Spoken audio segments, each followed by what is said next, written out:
U periodu od 24. do 30. jula 40 srednjoškolaca iz 4 države okupili su se u Somboru povodom međunarodne omladinske razmene Open Mind Knows No Borders. Tokom 7 dana koliko je trajala razmena, ovi mladi imali su priliku da se međusobno upoznaju, druže i uče u neformalnom okruženju. Glavne teme koje je pokrila razmena jesu interkulturalnost, neformalno obrazovanje i izgradnja mira, a mladi su kroz razmenu mišljenja i iskustva preispitivali sopstvene stavove i uverenja i razvijali kritičko mišljenje. Svi učesnici, kako učenici, tako i nastavnici, informisani su o mogućnostima Erasmus Plus programa Evropske unije, odnosno o programima razmena, treninga i Evropskog volonterskog servisa EVS, koji su im predočeni u cilju nastavka njihovog ličnog i profesionalnog razvoja.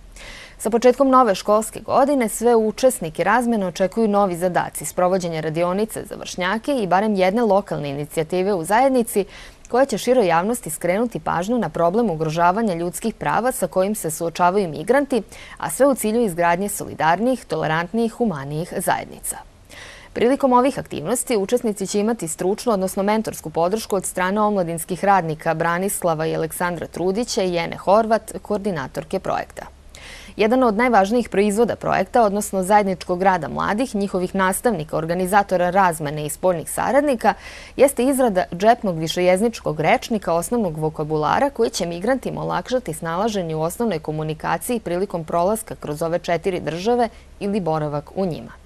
Projekat sprovodi Centar za razvoj obrazovanja Planeta u saradnji sa gimnazijama iz Sombora, Osijeka, Baje i Velesa, a podržava ga Evropska unija u sklopu programa Erasmus Plus.